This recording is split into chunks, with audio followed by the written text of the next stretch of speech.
Greetings, fellow kids. Wow, such Ripper. So Dave makes noises. And today, you can has cheeseburger as we ask a series of tubes, what crazy event became a meme in your campaign? Part 3. Macho Man Randy Savage, my brother's Barb Monk, explaining to a gnome drug dealer that his upcoming opponent, Bulk Bogan, had, quote, elbow dropped my father into a spinal oblivion. Ooh yeah! And that Randy was going to do the same to his father's killer. I still refer to this quote when explaining to new players what this batshit crazy campaign is. He ended up breaking Bulk's neck with an elbow drop, by the way. The party found a door with 2 keyholes in a cave. We had to fight some lieutenant orcs to get the keys. Okay, so we start combat. My character stays behind until absolutely needed. Our whiz fairy starts going down. I jump out and help finish the fight against these 2 lieutenants with the rogue and artificer. One goes down. The other is close to death. I threaten Orog that if he doesn't give up the key and any info regarding the door, we'd be running train on him. The intimidating worked. This is from the first campaign I ever played. My character, a dragonborn paladin who had broken his oath, had just gotten a curse from a certain princess of the 9 hells. Anyway, my group traveled to where she is located. I get in a contract with her and proceed to have my curse lifted. Not, of course, without me giving her something in return. I learned she wants me to pretty much become a murder hobo and get over 200 or so souls for her. I accept. However, that goes against my character. He doesn't really just kill for the fuss of it, so I spend the next couple of sessions just trying to get souls from defeated enemies. Fast forward a couple of in-game weeks, my party travels to a certain town. We go to a store, and I find this peculiar ring that had the words bird written on it. I buy it. I head to my room, attune myself to it, and shout, bird, hoping something would happen. And it did. 6 ducks come out, and they follow my every command except attacking. At this point, my character thinks, unlimited souls. I asked my DM if I could head to the nearest river and find a spot where no one would pass.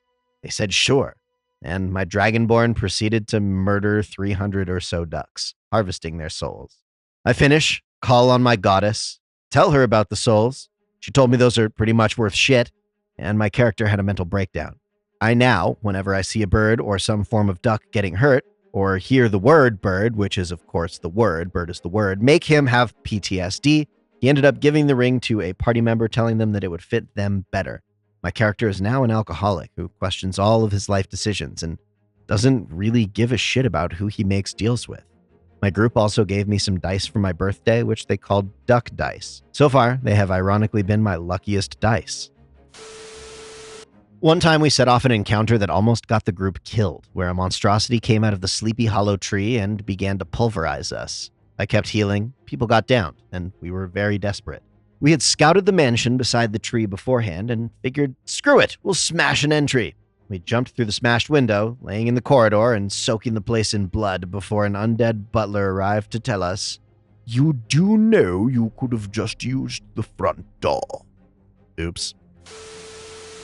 When I played my first actual one-shot with my friend, who was new, I made sure to guide her through the game a bit. At some point, I f***ed up 3 wisdom saving throws and accidentally walked into a haunted mansion and then further into a weird bathroom with a room filled with mirrors. I wanted to leave through the same door again when my friend said I shouldn't touch the door. What if it was going to do something crazy?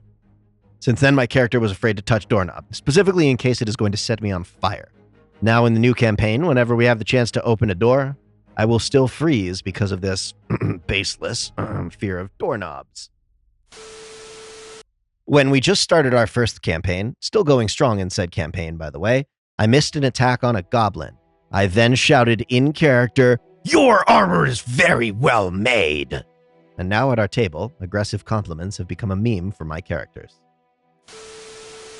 Not D&D, but from a pickup Shadowrun game at a convention. The map was modeled after Counter-Strike's CS Assault Map Warehouse, complete with hostage rescue using book-basic character sheets. Everyone at the table was a random pickup except my friend and me. Everyone else rushed in disorganized and wiped almost immediately, so it was on the 2 of us to bring it home. Once we entered the warehouse, an orc fired a shotgun and missed from an elevated platform above the door. Since my troll was tall enough, I pulled him to the floor, knocking him out. As other guards attacked, it became inconvenient for the DM that I was still holding the orc who was now acting as a bullet sponge for us. The joke of the table followed an old Bugs Bunny episode.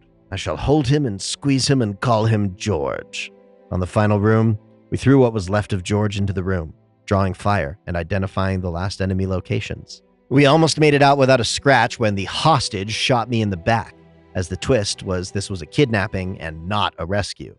I rolled 39 d6 dice, 20 re-rolling 19, against a target of 6, only getting 1 success and taking a serious wound. This led to the second meme of the session. What's your action? I step on his leg. Small human versus large troll.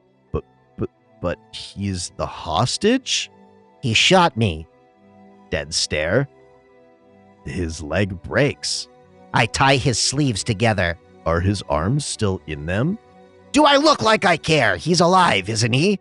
We carried him outside, discovered the twist, and ended the session. Years later, we are still making references to that run based on those 2 events. My group is very understanding in the fact that I may fall asleep a time or two while we are playing. I can sometimes keep up with the plot line that is going on before I dozed off, but others I'm completely out of the loop. This brings me to the story I came to tell today. Let me tell you about the number 42. We had just started a quest for a vampire lord to delve into the crypt of an old rival's stronghold. The rival had been the father of the vampire lord's one true love. He'd given up his mortality to spend eternity with the woman, when she came down with a wasting sickness that he saw no other way of curing. But her father was a highly religious man and would not let his daughter be befouled in such a way, so he set wards against the lord so that he could not enter his lands, and the young woman withered away to nothing and died. Some 500 years later, the lord and the family were still at war with one another. So the vampire lord looked to outsiders to sneak in and steal the corpse of his beloved. The catacombs in which he was interred was a death trap in and of itself. We had made our way to the final room in which she was to find her father kneeling over her coffin. He had gone mad in his fight with the vampire and made a pact of his own, to be her eternal guardian at the cost of his soul. Here's where I fall asleep. The combat rages on through 2 rounds of fighting, then it comes back around to me. I hear, "What did you roll?" I scream out, 42! None of my stats at this level are high enough for this roll. My DM drops his dice and looks at me and starts to laugh, as do the rest of my friends. Now 42 is a running gag whenever we get in over our heads. One of my playgroup doesn't always pay attention, so he points his AoE spells in an area where his friends are. One of my characters was Lurch, the Bear Totem Barbarian, and his shtick was that he collected pieces of enemies that he'd killed. Since he was very hairy, he would braid these charms and fetishes into his back and chest hair. Then there was Zinder, a Golgari spore druid, and if you know Ravnica's lore, you know that the Golgari swarm are the trashmen and farmers for a planet-sized city. As part of fleshing out the lore, I came up with a depository for dead bodies so they could be recycled and mulched. But the campaign was homebrew, and we were plane shifted to a plane without any cavillation. So Zinder, the ever-dutiful Golgari, had a practical eye for the creatures we killed. Use the intestine for cordage, seed the body with edible mushrooms to grow food. So now my friends want to put me on a watch list. I may be a serial killer. One of the main quest givers in my campaign came to be known as badguy.jpg because the players saw the link I was using for his picture. He wasn't a bad guy in the campaign, but was bad in the show I got the image from. After a mission, one of my players goes to badguy.jpg to criticize his loyalty, and as the situation gets heated, another player walks in. Badguy.jpg has some bad news to give the other player and says to the first, "I need to speak with player 2 about a matter of some sensitivity. Do you mind?" Player 1 says, "No." And they all just stare at each other. After a moment, badguy.jpg says, "Do you mind leaving?" "Do you mind" is now our shorthand for misunderstanding any situation. 2 from the same campaign. One time, a player found an unusual long wooden item that their character couldn't identify. It was a relatively high-tech firearm they'd never seen before. Rolling knowledge, he got a nat 1. Knowing I'd make him misunderstand its use in some ridiculous way if I got to say what happened, he instead shouted at the top of his lungs, "It's a staff, guys!" This has since been our explanation anytime someone doesn't know what an item is. Another time, somebody wanted to climb a tree to get a look around the area, so they rolled acrobatics and got a nat 20.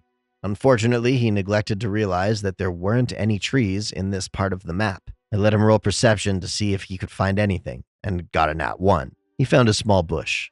He then proclaimed, "I deftly mount the shrubbery," with great pride. Hello again, you glamorous glizzies of interdimensional multiplanar supreme enlightenment, and thank you for joining us here in the glorious motherland of Rip Daddy's house. If your table turned into a shitpost manifesto, we want to hear about it in the comments below. If you have another story that you'd like to share with the community, please do so on our official subreddit, r/MrRipper, where we work tirelessly to gather stories like yours to narrate on videos like this for your enjoyment and to make our sacrament to the almighty algorithm. If you're forever alone and would like to find a group to play some tabletop games with, forward march to Mr. Ripper's Group Finder Discord server, where your platoon awaits. I hope this week you find the spicy meme you've been waiting for. If you love me and want me to be happy, feel free to follow me on TikTok or Instagram at Dave Makes Noises.